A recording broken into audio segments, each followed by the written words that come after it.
Ouganda, Bobi Wine appelle ses partisans à renouer avec les marches.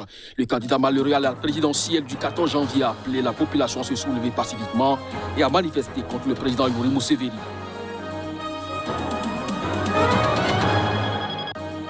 La périlleuse traversée de la mer n'est pas de nature à décourager certains candidats à l'exil. En Tunisie, 14 corps de migrants ont été repêchés au large d'une ville à l'est du pays. 139 autres migrants sont secourus.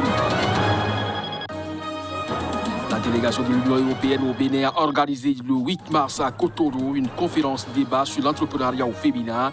C'était à l'occasion de la Journée internationale de la femme.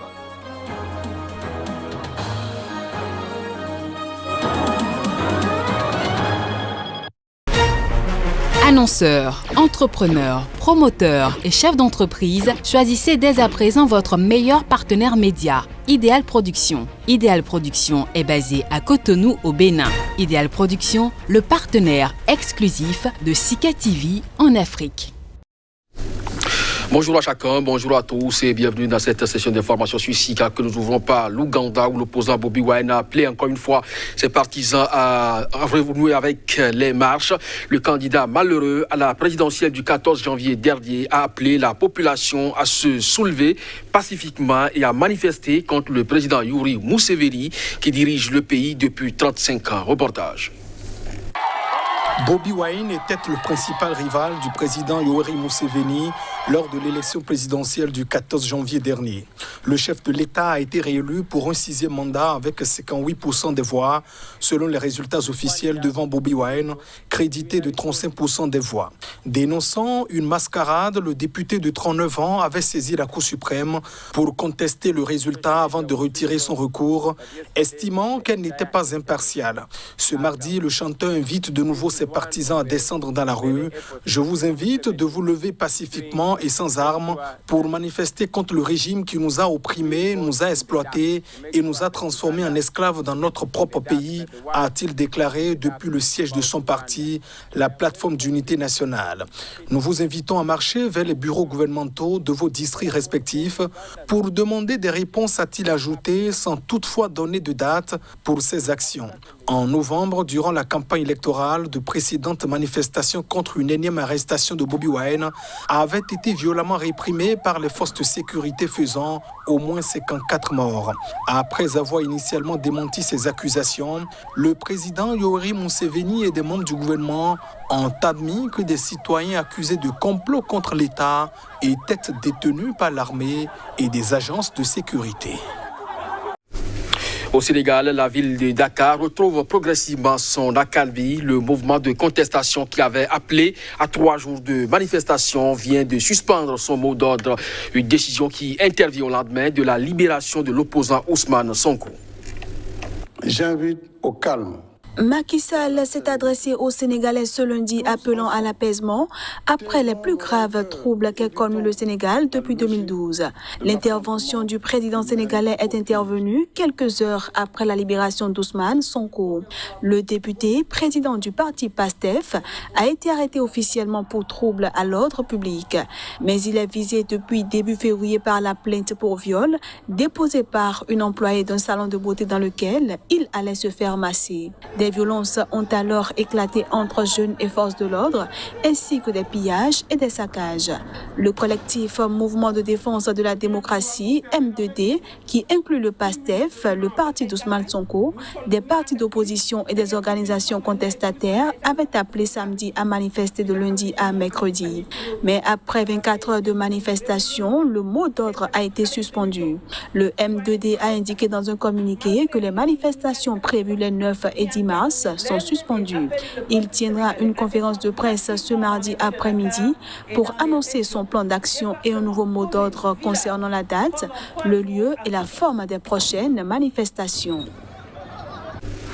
Au Nigeria, le procès en cours du leader chiite du mouvement islamique du Nigeria, Ibrahim Zakzaki, a repris à la haute cour de l'État de Kaduna. Les procureurs ont présenté 3 témoins et fourni de nouvelles preuves dans leur affaire contre le chef religieux. Aussitôt repris, le procès contre le leader chiite du mouvement islamique du Nigeria a été ajourné au 31 mars 2021.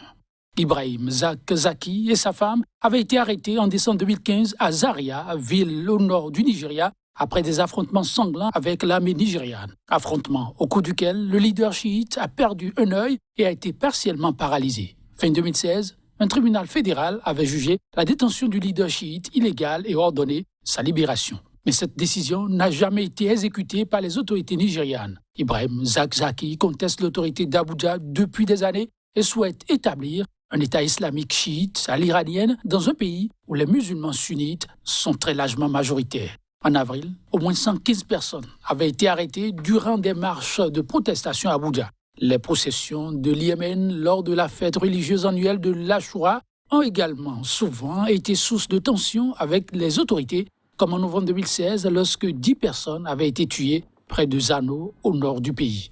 Zaki a intenté un procès contre le DSS, la police nigériane et le ministère de la Justice devant la Haute Cour fédérale pour protester contre cette détention illégale et réclamer 2 milliards de naira, soit 6 millions d'euros en dédommagement. Au Nigeria, les chiites forment une petite minorité au sein de la communauté musulmane, essentiellement sunnite, qui constitue la moitié de la population. En décembre 2015, l'armée a massacré 348 musulmans chiites à Zaria, puis les a enterrés dans une fosse commune sans que personne dans l'armée n'ait à ce jour été jugé ou condamné.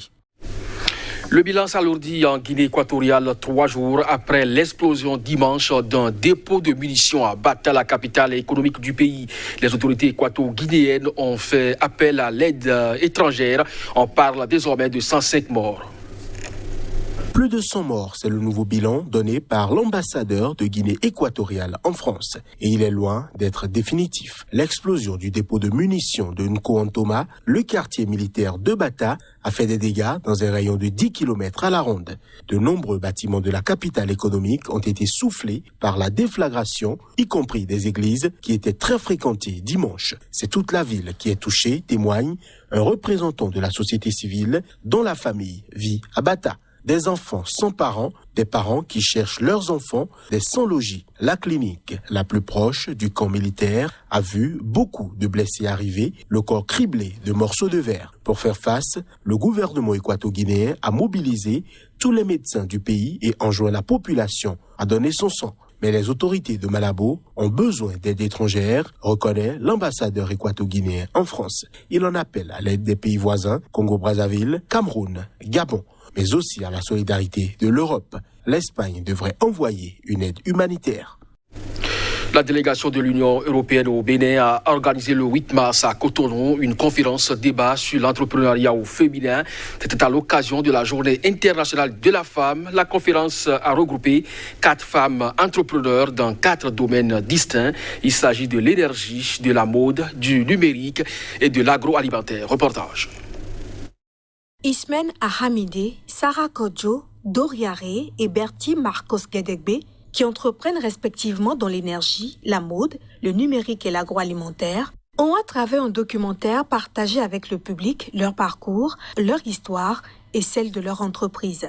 C'était lors d'une rencontre organisée par la chef de la délégation de l'Union européenne au Bénin à l'occasion de la Journée internationale de la femme. La promotion de l'égalité des sexes et de l'égalité des chances est une priorité pour l'Union européenne, comme pour les autres valeurs fondamentales, universelles. Nous le prenons autant au sein de nos propres États membres que dans nos pays partenaires. L'ambassadrice l'a rappelé, l'objectif de l'Union européenne est que chaque être humain ait le même pouvoir de façonner sa propre vie, la société et la vie publique. Et cette égalité doit pouvoir s'exprimer sur plusieurs plans. Prenons la situation au Bénin. 20% des ministres sont des femmes. 8,4% des députés. Et au niveau local, la situation est encore moins réjouissante. Il n'y a que 4% des femmes parmi les élus locaux. Après la visualisation du documentaire, l'occasion a été donnée à l'assistance, constituée en majorité d'étudiants, d'exprimer ses inquiétudes. Même si ces femmes entrepreneurs incarnent le futur égalitaire auquel l'humanité aspire, les personnalités présentes ont reconnu qu'il y a encore du chemin. Et pour y parvenir, chaque femme doit, entre autres, faire librement son choix, s'organiser et croire en son potentiel. La périlleuse traversée de la mer n'est pas de nature à décourager certains candidats à l'asile.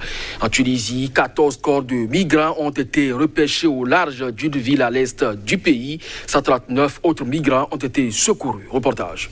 Partis dans la nuit à bord de 2 embarcations de fortune, ces candidats à l'exil, pour la plupart d'Afrique subsaharienne, qui tentaient de rallier illégalement l'Europe, ont été repérés par des unités de garde-côtes.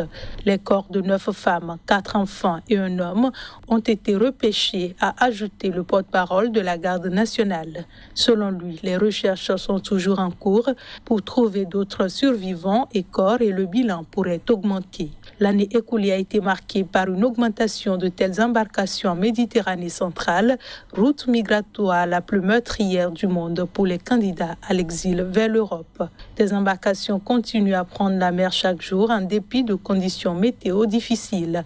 Entre le 1er janvier et le 21 février, 3800 migrants sont arrivés clandestinement en Italie par la mer selon le Haut Commissariat des Nations Unies pour les réfugiés, dont près de 1000 via la Tunisie et 2500 via la Libye voisine.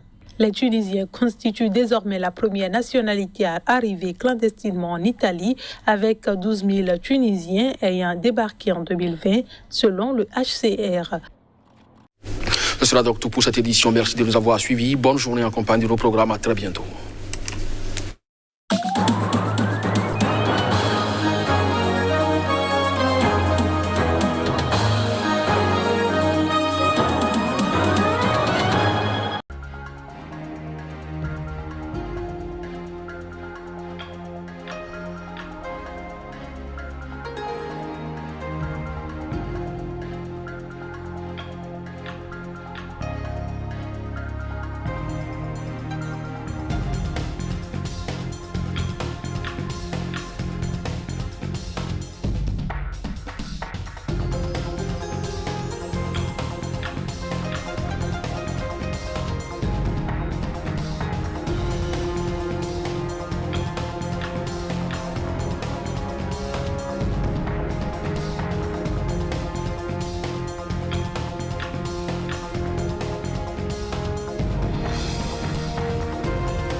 Restez informés à chaque instant sur SICA.